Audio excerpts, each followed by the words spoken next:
nous n'avons pas trouvé cet ovni au Nouveau-Mexique. Il est en France, il est à Marne-la-Vallée, sur le site Euro Disney Resort. Et nous sommes à 2 pas de l'hôtel Santa Fe, et non pas la ville Santa Fe au Nouveau-Mexique. En revanche, au Nouveau-Mexique, le vrai, aux USA, que ce confortable hôtel nous rappelle, il y a eu plus d'une dizaine de crashs d'ovnis, avec récupération par l'armée de nombreux corps d'extraterrestres de petite taille.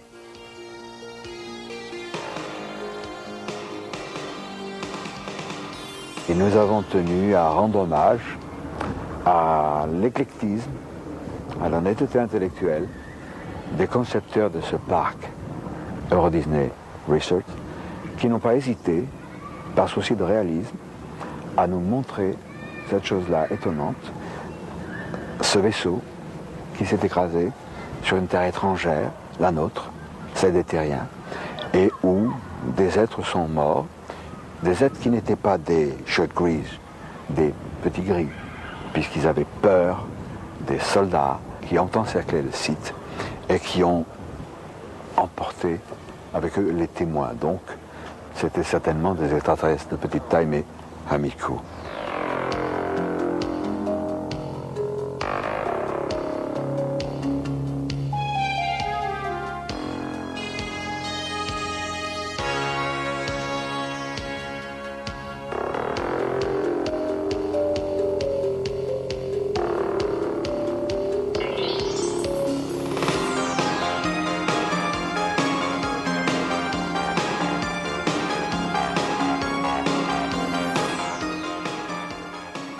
Très souvent, les visites d'extraterrestres sont purement et simplement niées par la science officielle, sous prétexte que cela contredit certaines lois ou pseudo-lois.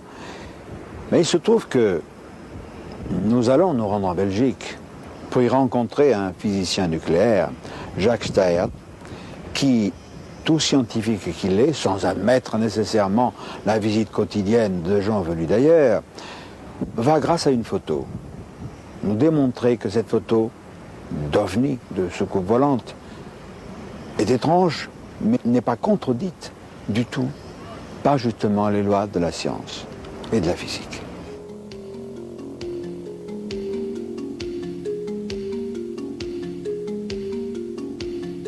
Vous avez observé certaines choses dans votre domaine qui vous ont incité à penser qu'on pouvait, dans certaines circonstances, expliquer certains documents concernant les ovnis qui coïncident avec les faisceaux particuliers.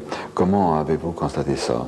Donc avec l'ancien cyclotron, donc vous avez vu la structure métallique qui pèse 60 tonnes. Nous avons observé en 1959, quand le faisceau sortait de cette machine, un jet de lumière d'à peu près une soixantaine de centimètres de longueur, légèrement bleuâtre, donc ce parcours-là dans l'atmosphère, et qui est assez intriguant parce que c'est un faisceau de lumière qui est coupé, avec un bout légèrement arrondi. Alors, ici avec le nouveau cyclotron, quand on a fait sortir les faisceaux d'ions lourds, c'est-à-dire des faisceaux oxygène, entre autres, qui sortaient dans l'air, on avait un jet d'à peu près une vingtaine de centimètres, et dont les 2 extrémités étaient arrondies. Pourquoi? Parce que vous avez un faisceau d'ions qui sort du cyclotron, qui subissent des chocs dans l'air, et qui s'arrête. Mais comme c'est un faisceau chargé, vous avez donc une différence de potentiel qui fait que les électrons, eux, circulent tout autour et donnent cette espèce de gaine de plasma, ce qui fait qu'on a un jet lumineux avec les 2 bouts arrondis. Ces faisceaux, moi je n'ai pas eu la chance, j'étais en Belgique au moment de la grande vague de 1990, mais j'étais à Flémal-la-Grande, au sud de Bruxelles, au sud de Liège. Et nous attendions avec Stanley Box, qui a eu la chance, qui est un habitant de Liège, de Flémal même, on attendait un gros engin triangulaire comme le Messie, et nous avons vu un petit engin, mais tellement rapide, non triangulaire, mais qui correspond un peu à ce que vous disiez.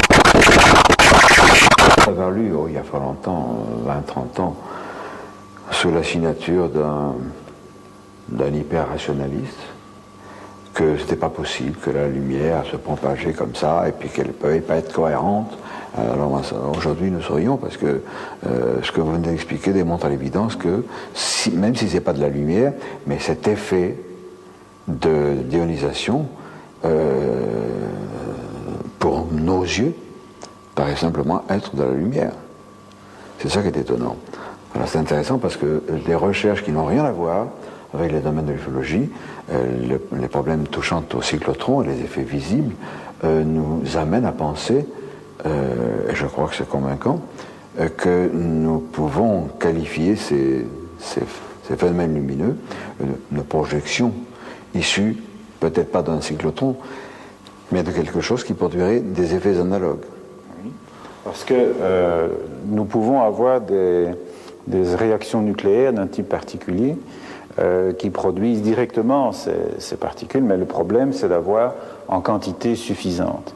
Et donc il faut puiser l'énergie quelque part. Il faut extraire l'énergie, certains disent de matière, antimatière, mais je crois que la solution réside simplement dans l'azote de l'air que nous respirons. Nous n'utilisons que l'oxygène, mais l'azote qui est en l'air peut donner des réactions nucléaires assez intéressantes, moyennant les bons catalyseurs. Et on ne se rend pas compte de la quantité d'énergie qu'il y a dans l'atmosphère. Si je prends un simple litre d'air et que je le fusionne en silicium, eh bien, on a une centaine de gigawatts. Ça fait à peu près une puissance égale à une centaine de centrales nucléaires. Simplement dans un litre d'air. Le tout, c'est d'avoir le bon catalyseur. Les extraterrestres nous visitent fréquemment, mais ce n'est pas toujours pour voir les grands de ce monde. Je pense évidemment à Eisenhower, qui les a rencontrés sur une base américaine, et c'est l'objet de l'illustration de notre vidéocassette. Ils sont également les visiteurs de personnes de tous les jours. Je pense à notre ami André Malby, qui est un naturopathe, et qui lui va nous parler de certaines rencontres. Alors André, tu as vécu une aventure assez extraordinaire en Espagne en 1976, à un contact. Parle-nous-en. Oui. Ça se passait à Ojen, qui est un petit village situé à 9 km au-dessus de Marbella, juste au-dessus d'une mine de pyrite exploitée jusque dans les années 30. La chose étonnante, c'est que, en dehors de tout ce que nous allons pouvoir raconter, il y a eu, pendant que j'étais là-bas, une apparition, je ne sais pas comment l'appeler, enfin un soir, à 8h10, il y a eu un ovni qui est resté pendant 10 minutes au-dessus du village et qui ensuite a disparu en même temps que le soleil se couchait. Quand l'ovni est parti à une vitesse extrêmement grande, il est resté sur place, un nuage orange lumineux qui a continué à être lumineux même après que le jour soit tombé, donc lumineux orange sur le fond de la nuit. Et il a peut-être duré presque une demi-heure pour fondre, pour se diluer, grosso modo.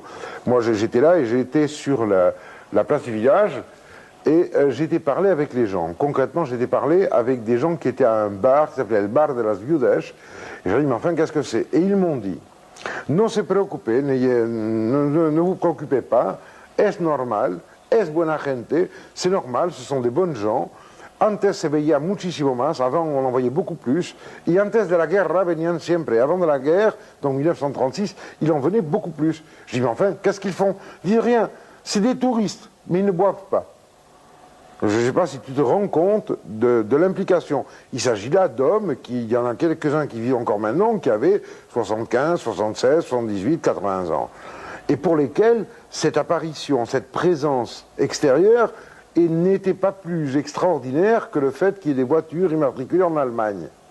Il faut bien se rendre compte. La visite dont nous sommes en train de parler a eu lieu alors que je venais d'installer mon laboratoire dans ce petit village, Ojen. Et bon, ben, tous les jours, je travaillais au labo, et quand arrivait 8, 9, 10 heures du soir, ben, j'arrêtais, je refoutais mes notes en ordre, et je repartais vers ma maison. Et puis un soir, ben, je remets mes notes en ordre, etc., et je finis de plier mes trucs, et je vais pour rentrer à la maison, mais quand je sors de la baraque, le village est éteint, il n'y a personne dans les rues, tout le monde dort, c'est très étrange. Enfin bon, je me dis, peut-être qu'il y a quelque chose de spécial. Je reviens à la maison, j'arrive à la maison, ma femme dort, donc il n'y a pas de bouffe, tout est éteint. Je rentre dans la chambre, et là vraiment c'est trop, alors je la réveille, je demande, et il se trouve que moi j'étais sorti, pour moi, de mon laboratoire à 10h du soir, mais quand je suis arrivé à la maison, il était 5h du matin. Entre le laboratoire et la maison, il y a 100 mètres. Bon, ça commence à me préoccuper, je me suis dit, j'ai trop travaillé, je me suis évanoui, enfin bon, le genre d'explication qu'on a d'habitude. Là-dessus passe un mois et demi, on arrive donc au début du mois de novembre, et un soir, de nouveau, quand je pense avoir fini de ranger mes papiers, au moment où je pars, tout est éteint. Je dis là maintenant c'est trop. Et ça commence à m'énerver. Et je me dis, je ne sais pas pourquoi, il y a quelqu'un qui me fait quelque chose. Alors je prépare un truc avec des trucs tout cons, je suis pêcheur, je fous des fils de pêche, tu vois, tendus, des fils de 8 dixièmes, donc les 8 centièmes, ce qu'on emploie pour pêcher les toutes petites ablettes, je tombe dans l'escalier, enfin bon. Et j'attends. Et effectivement, une semaine plus tard, j'ai le même truc, mais avant de partir de mon labo, je regarde, et tous les fils entre la porte d'entrée et le laboratoire, il y avait 2 étages, étaient cassés. Et en plus de ça, il y avait 3 boîtes dans lesquelles je gardais des plantes très concrètes qui avaient été vidées à moitié. Et à partir de l'expérience de ce qui se passe ce jour-là, je commence à être un petit peu alerté. En même temps, je change à l'époque d'endroit où je travaille. C'est-à-dire que j'ai un laboratoire qui se trouve juste en face de la quartel de la caserne de la Guardia Civile d'Ogen, qui me connaissent fort bien parce que mes distillations ont explosé plusieurs fois, il y a eu des trucs scandaleux, et je récupère un énorme baraque qu'on appelle la Casa de las Plantas, la maison des plantes, à Ogen. Et là recommencent les histoires, c'est-à-dire que tout d'un coup je perds 5 heures, 6 heures, 7 heures, 8 heures, ça devient vraiment chiant au bout du compte. Et il y a un beau jour où tout d'un coup, je pose des questions aux gens qui sont autour, les gens qui vivent dans la même calle et dans la même rue. Et il y a une des grands-mères qui me dit « Ah ouais, mais vous avez vu los motoristas, les motards qui sont venus vous voir ?» Je dis « Non ». Et là, on commence à me décrire, parce que moi, je ne me suis souvenu que très longtemps après. Les premières données que j'ai eues, ça a été, à l'époque, les gens qui vivaient à côté, qui m'ont raconté comment un couple habillé de noir, donc pour eux des motards, était rentré dans ma consultation à 10h du soir, était resté là pendant 3/4 d'heure, 1 heure, et était reparti, mais tout à fait normalement. Alors, c'est un couple, lui est brun, elle est blonde, ils sont grands, jeunes, rien de plus. Et cette description se répète 3 fois, bien plus tard, parce que vraiment c'est arrivé à un point dramatique pour moi, ça me faisait vraiment chier, à la suite de tout un tas d'efforts, je suis arrivé à retrouver une image. Moi je ne me rappelle pratiquement de rien. Les seules choses que je sais, on m'a pris des plantes qui servent à régler des problèmes d'allergie, des problèmes d'asthme et des problèmes d'adaptation pharmacologique. On m'a pris des échantillons de matériaux que j'avais fabriqués au laboratoire. Et le seul truc certain, je me rappelle très concrètement 2 images, une d'une des rencontres et l'autre de l'autre, où j'ai ce couple devant, et je n'arrive pas à leur regarder les visages, je ne peux pas lever la tête, je ne peux pas les regarder en face. Par contre, je les vois depuis les épaules jusqu'aux genoux. Ils sont habillés d'un truc comme les plongeurs, c'est noir, mais pas noir absolu, c'est plutôt gris, couleur ardoise, si tu veux. Alors ce qui me choque, et je pense à cause de ça, j'ai réussi à m'en rappeler, ce qui est choquant, c'est que je ne vois pas de plis. Tu vois, on a une chemise, ça fait des plis. Mais il n'y a aucun pli. Et en plus de ça, je sais qu'il y en a un, c'est un homme, et l'autre, c'est une femme, mais il n'y a aucun relief. Il n'y a pas de sein, il n'y a pas de volume du sexe, il n'y a rien. Et c'est simplement une forme grise collée au corps, sans pli, et c'est horriblement désagréable comme sensation. Grâce à André Malby, nous rencontrons Andrés Faber-Kaiser, qui est le directeur de Mundo Desconocido, une revue espagnole de qualité, mais qui est aussi à la tête d'un groupe de recherche. Andrés Faber-Kaiser, c'est d'abord un aventurier du monde d'aujourd'hui. C'est l'homme qui a découvert la tombe de Jésus-Christ au Cachemire. C'est l'homme qui est allé à à l'île de Ponap et pour faire des recherches sur la vieille cité de Nan Madol, qui s'approchait sur l'histoire incroyable de ces êtres qui ont réussi à bouger des millions de tonnes de basalte sur des centaines de kilomètres. Il dit qu'il parle mal français, mais il le parle. Oui. Andreas, qu'est-ce qui va se passer maintenant? Qu'est-ce que je veux faire maintenant? Bon, je suis en train de relancer la revue Mundo Desconocido en l'ambit de langue espagnole. Et ça, c'est une des métiers pour le futur prochain. Et aussi, je veux continuer à chercher les lieux, les endroits qu'il y a à la Terre qui font témoignage que nous sommes en contact avec des êtres qui sont pas de ce planète, mais qui sont intelligents et qu'ils interviennent, on dit comme ça, oui, à l'histoire de l'homme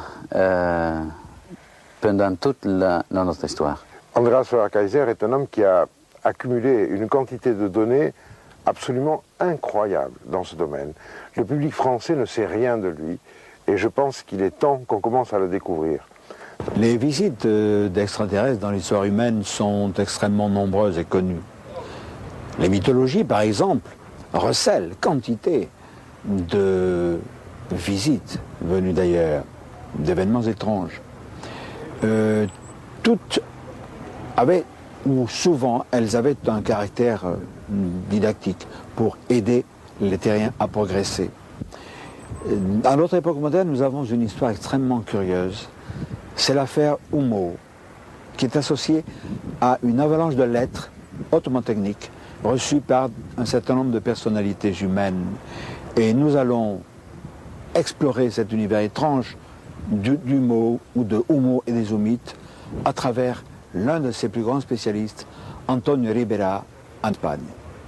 En 1934, il y avait un bateau norvégien qui faisait des tests de rayonnement d'ondes dans la stratosphère pour des communications à longue distance. Un train de ces ondes s'est perdu dans l'espace et 14 ans après est arrivé à Humo.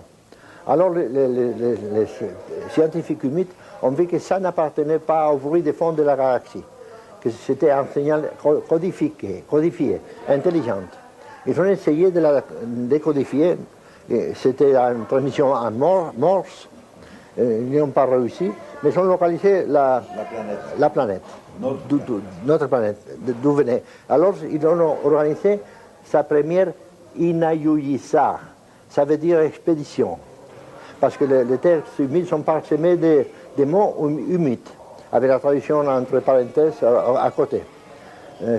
Ça a permis à un chercheur sévillan, Antonio Moya Cerpa, de faire un essai de dictionnaire espagnol-français humide, qui est publié dans mon livre.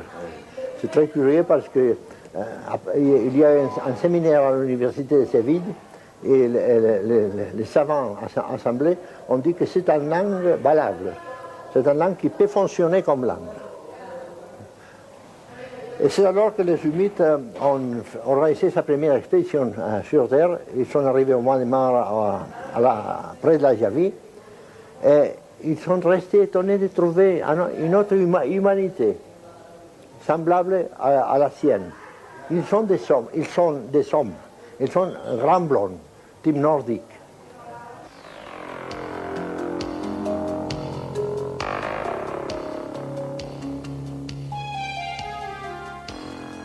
Les courriers humides émanent de villes et de pays différents.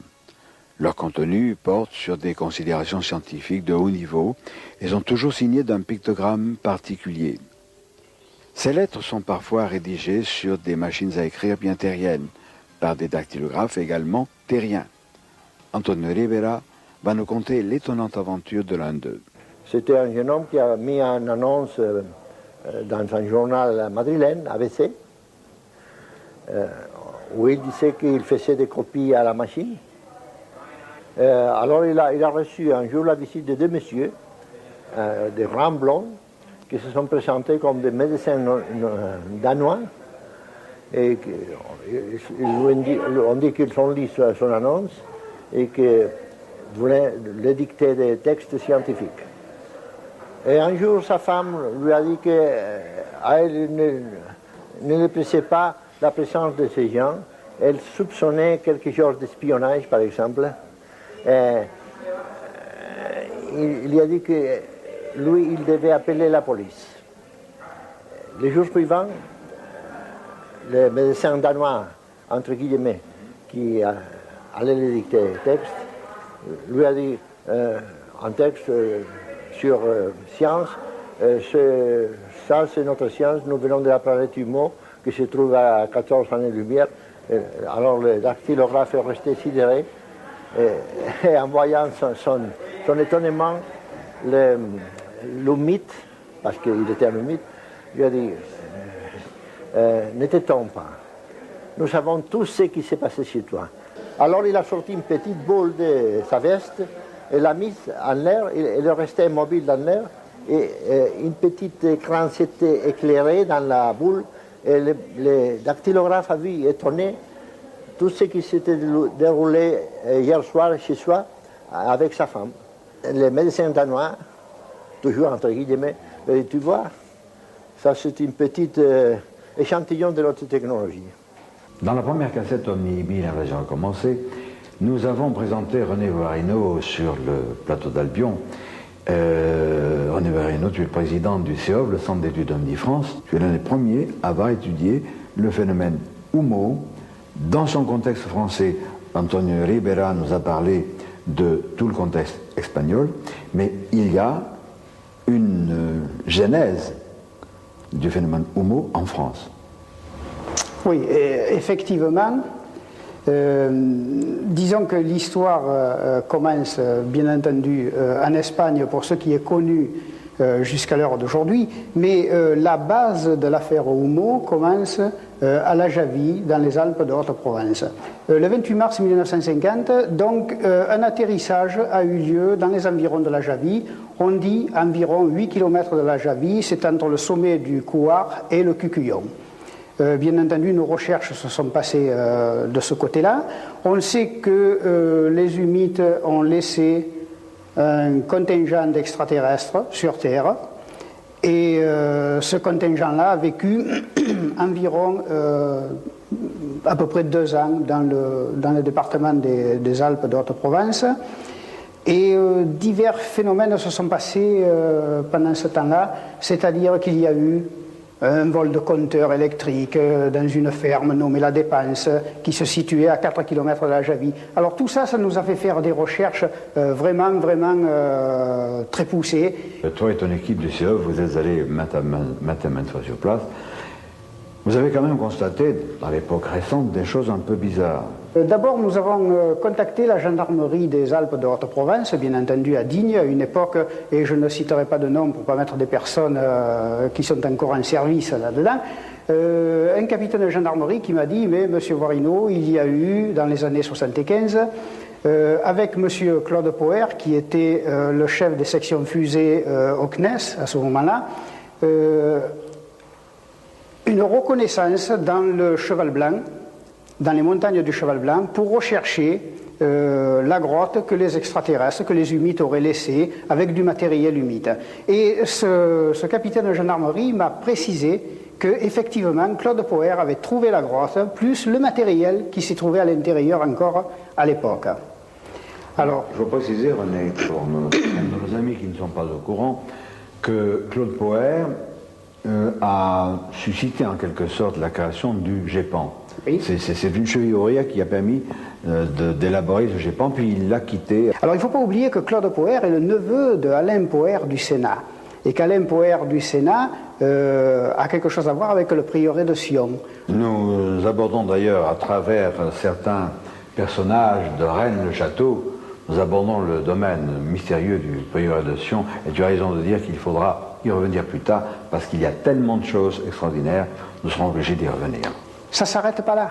Ça ne s'arrête pas là, parce que lorsque nous avons fait ces recherches, nous avons trouvé qu'à travers les montagnes du Couard jusqu'à la Javie, du Cucullon jusqu'à la Javie, sans que ce soit une connaissance de tout le public, se construisaient des routes à travers la montagne, des routes spéciales. Alors quand je dis spéciales, ce n'est pas des routes du feu. Hein. Je fais une parenthèse, ce n'est pas une route pour un GMC qui va simplement éteindre un feu, n'importe quoi. C'est pas ça. Ce sont des routes bétonnées, ferraillées à l'intérieur, des routes faites pour recevoir soit des convois militaires, soit quelque chose de très important.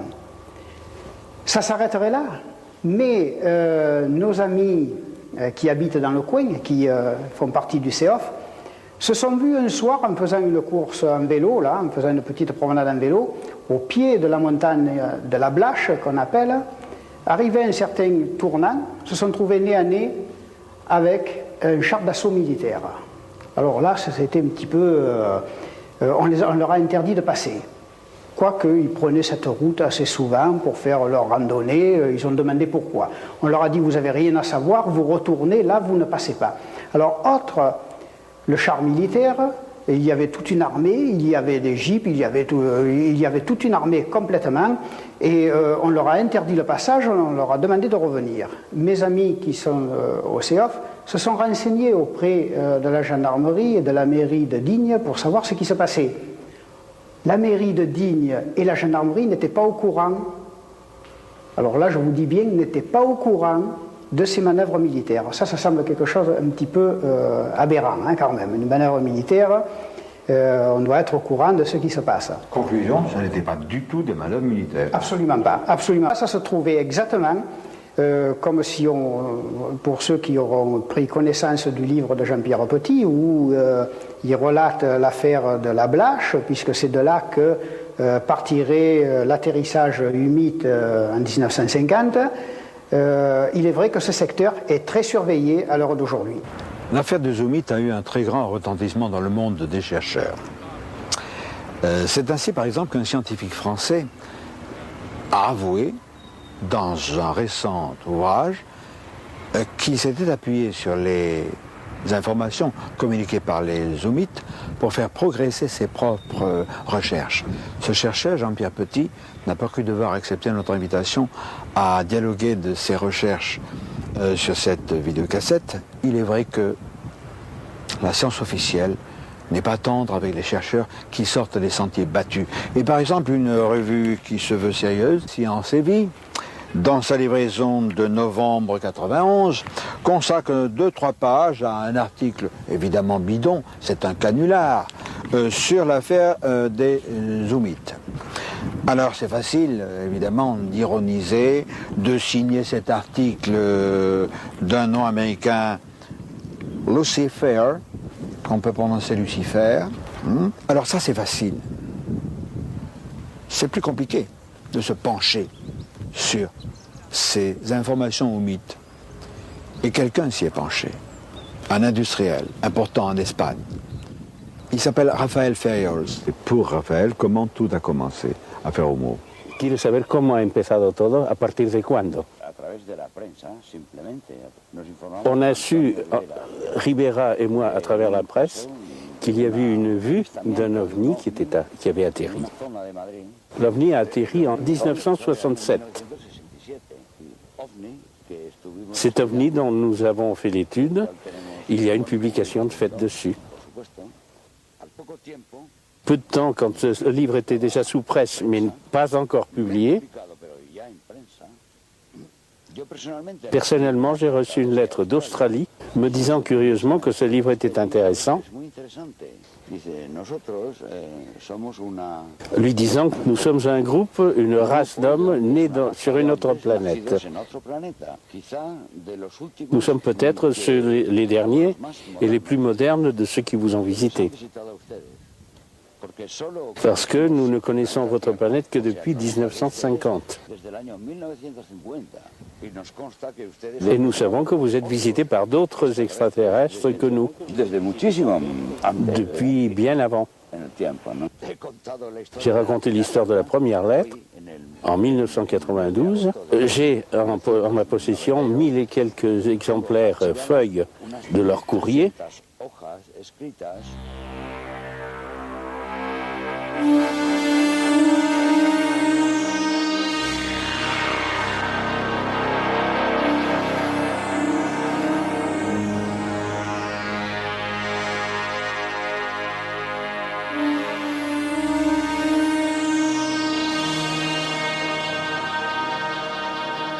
correspondances zoomites ne consistent pas seulement en des textes. Ce sont aussi des schémas dans lesquels ils décrivent leur planète, leur vaisseau, ou d'autres principes de leur science toujours en avance sur la nôtre. Examinez ces dessins. Ils relèvent d'un savoir venu d'ailleurs.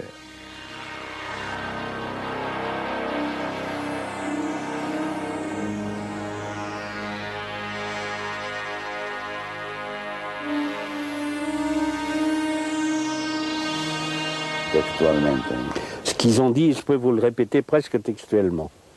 Dicen, ellos no han venido a este planeta a salvar el planeta, Ils ne sont pas venus sauver la planète ni modificar nuestro et modifier quoi que ce soit. estilo de evolución y civilización. Ce serait une destruction Sería lo plutôt. contrario, sería una destrucción. Ils sont en train de nous accorder une aide subrepticement et d'une façon qui serait compliquée d'expliquer maintenant. Ils disent qu'ils vont repartir et que tout restera tel que.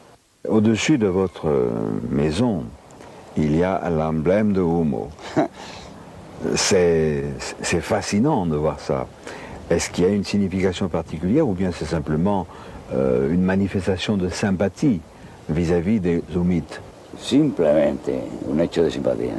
C'est simplement un fait de sympathie, leur témoigner de la sympathie. Tout cela peut paraître anodin, en fait c'est important.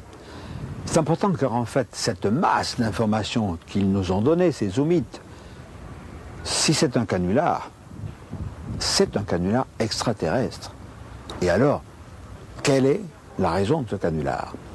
Cependant, éliminons cette notion de canular, je crois qu'il faut conserver le positif. Ces informations vont nous aider, ont aidé un certain nombre de chercheurs et de scientifiques à progresser dans leurs recherches. Mais il y a quelque chose d'un peu plus gênant peut-être. Il semble bien qu'il y ait ingérence dans notre société humaine, dans notre civilisation. Mais est-ce qu'elle est positive, cette ingérence? J'en suis pas tellement sûr pour l'instant. Alors je crois que wait and see, attendre et voir pour pouvoir se prononcer efficacement. Au nom de notre équipe de tournage, maintenant, je voudrais remercier Roberto, notre ami Roberto, qui a si magnifiquement traduit nos diverses interviews. Il faut savoir que les extraterrestres ne se contentent pas de simples visites ou de correspondances, comme l'affaire Humit, visite amicale, comme dans l'affaire de notre ami André Malby. Il y a des enlèvements. Tous ne sont pas dramatiques. Nous sommes allés à Gérone, en Espagne, voir Prospera Muñoz, qui, elle, se souvient de ce qui lui est arrivé lorsqu'elle était très jeune. Grâce à notre ami Antonio Rivera, nous avons rencontré Prospera Muñoz, qui est une dame, qui est un chef de service dans les télécommunications, et qui a vécu une fantastique aventure lorsqu'elle était enfant. Alors, j'aimerais que vous nous racontiez comment ça a commencé. Vous aviez 7-8 ans, je crois. En effet, elle avait 7 ou 8 ans et elles étaient, elle et sa sœur, dans une propriété qu'elles avaient du côté de Murcie qui s'appelle Jumilla. Au milieu du matin, on a vu un appareil bizarre qui est arrivé. De là sont sortis deux personnages quelque peu bizarres. Ces deux personnages sont entrés dans la maison sous prétexte de demander un verre d'eau. Un d'eux s'est approché le verre des lèvres, mais il n'a pas bu. C'est là qu'elle s'est aperçue que leur main n'avait que 4 doigts. Physiquement, elle était de leur statut. Mais il faut tenir compte qu'elles avaient 8 ans et 13 ans. La tête, surtout le crâne, était beaucoup plus grand que d'habitude. Les yeux en amande et avec un regard très inquiétant, un regard très fixe. qu'est-ce qui s'est passé après?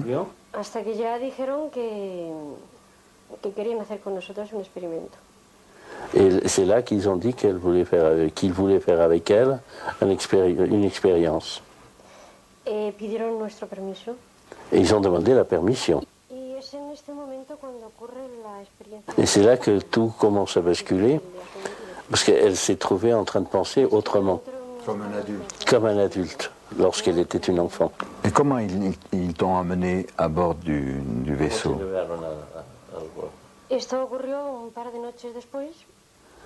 C'est arrivé 2 nuits après. Ah, 2 nuits après. Elle s'est réveillée, tout à coup, elle s'est retrouvée dans la rue en train de les attendre. Elle est sortie avec eux, sa sœur et son oncle ne se sont pas réveillés. C'est là qu'on est parti vers un champ. Et là, il y avait un autre appareil, mais plus grand que le premier.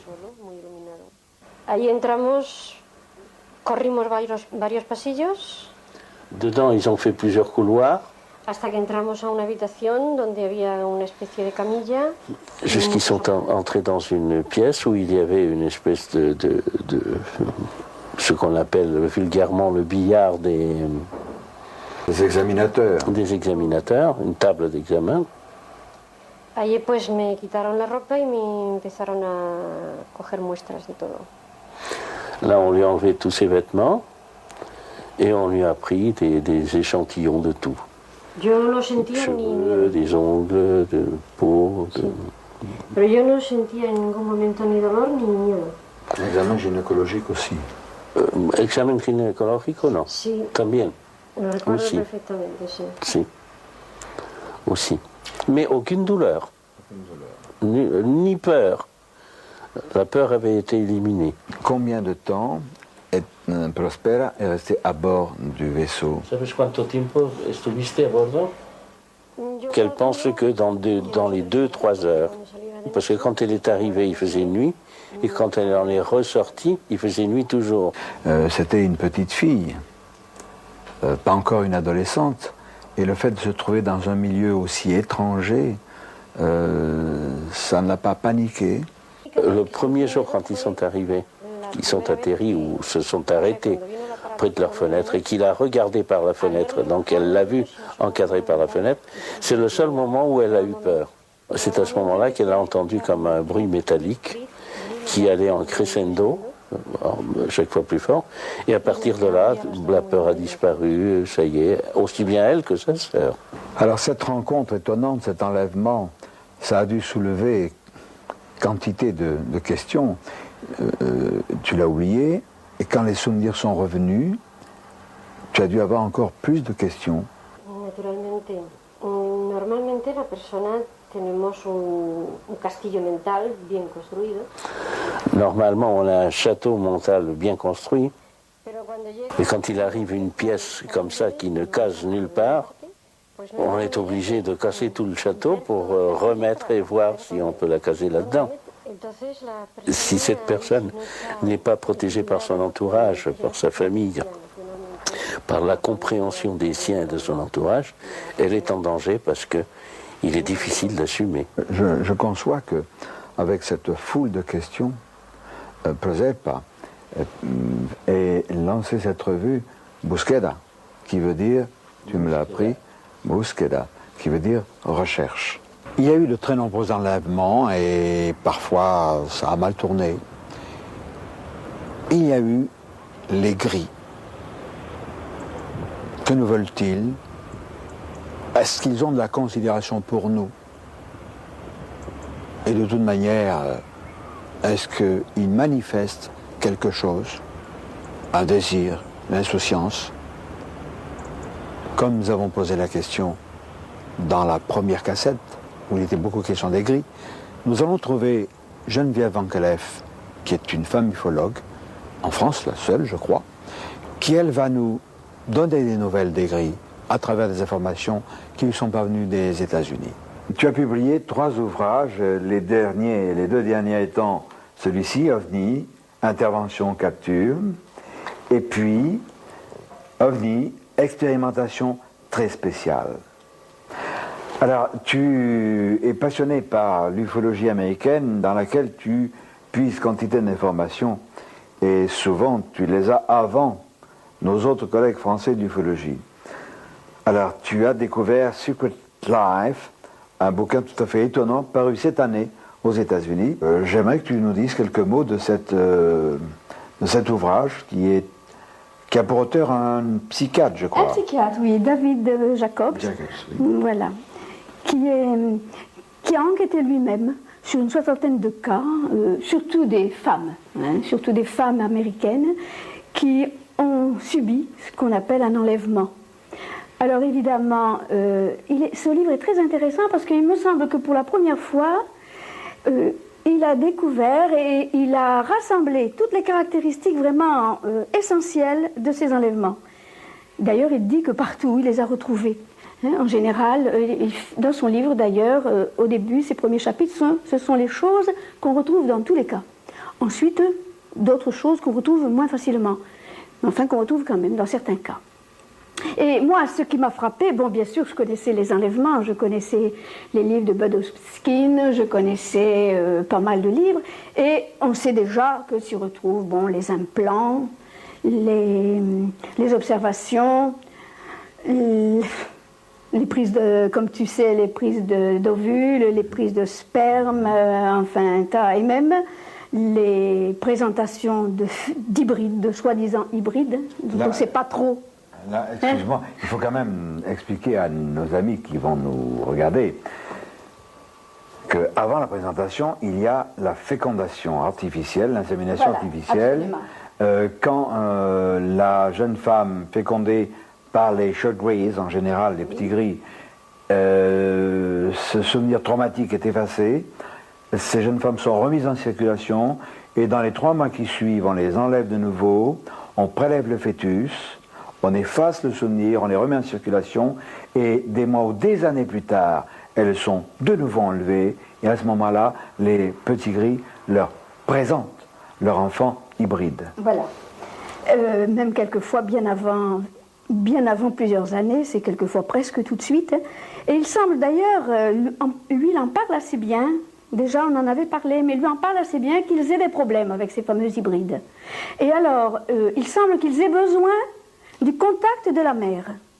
Et c'est avéré que les petits gris mettent quelquefois d'office ces bébés, des tout petits bébés, quelquefois tout petits, dans les bras de ces femmes qui quelquefois le refusent, mais enfin les obligent à toucher les enfants. Et il s'est aperçu que ce n'était pas seulement, par exemple, les materner, mais c'était les toucher.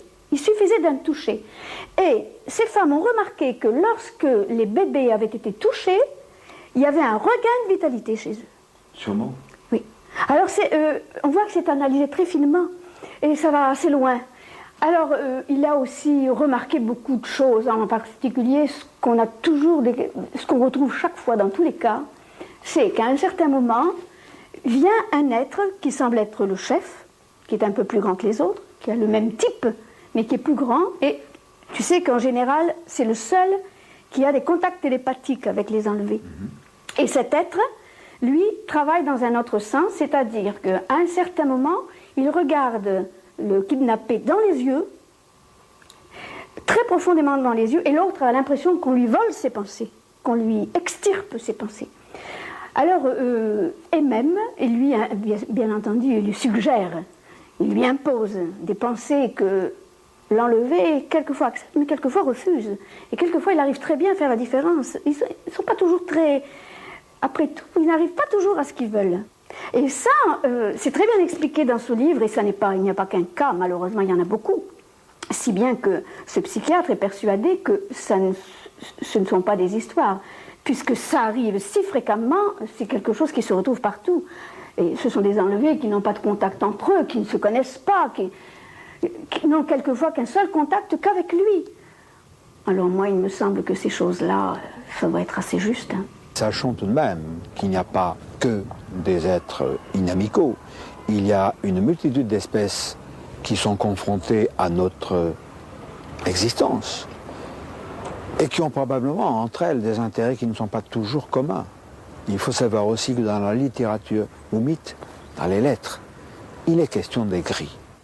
Nous savons maintenant, nous les humains, qu'il y a des êtres de petite taille, les gris, qui ne sont pas amicaux. Est-ce que les Oumites en ont parlé? Sí, sí. Oui. Sí, sí. Incluso con un matiz.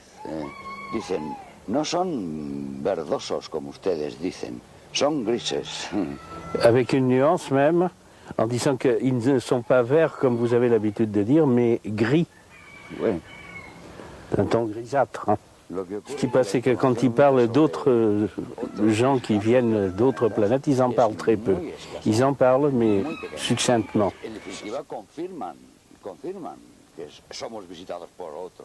En définitive, ça confirme qu'on est visité par d'autres que les Humites.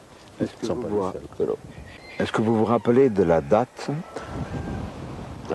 à partir de laquelle les Humites ont déclaré que les Gris venaient nous visiter? Au-delà de 15 ans.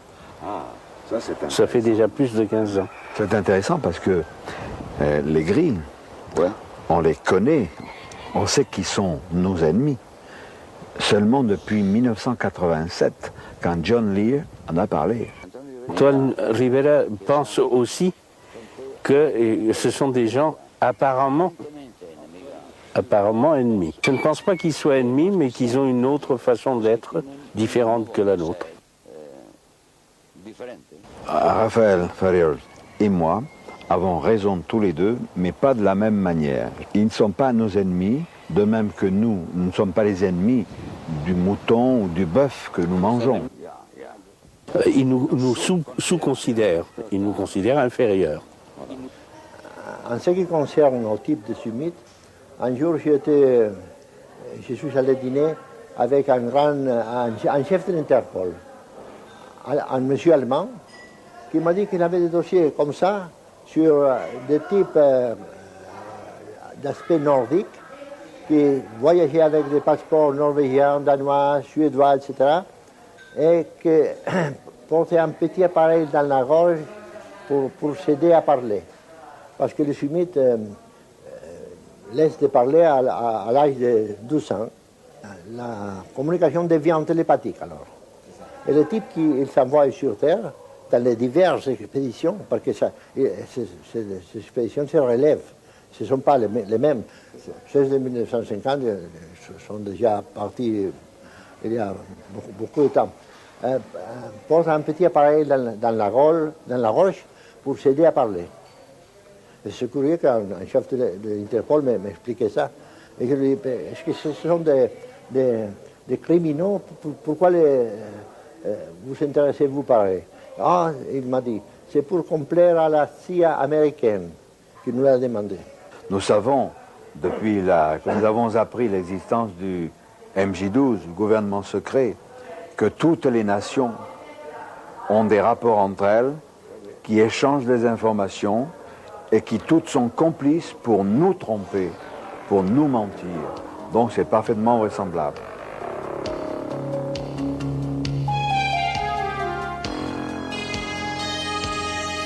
Bien sûr que la CIA est intéressée. Elle n'est pas seule, d'ailleurs, dans ce cas-là. Il y a la commission trilatérale, qui est une sorte de groupement économico-politique. Il y a le CFR, ou Council on Foreign Relations, Conseil des relations étrangères à New York, ou alors le groupe de Bilderberg, de sinistre mémoire, dont nous aurons l'occasion de reparler dans la prochaine cassette concernant les gouvernants secrets.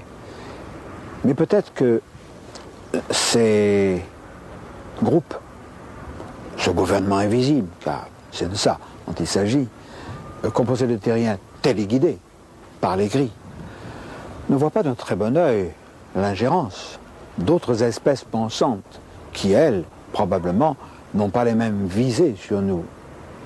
Alors, tout ça nous pose une situation un peu compliquée. Parmi ces visiteurs se cachent de véritables maîtres entre guillemets, des maîtres extraterrestres dont nous sommes les sujets. Et ça, c'est bigrement inquiétant.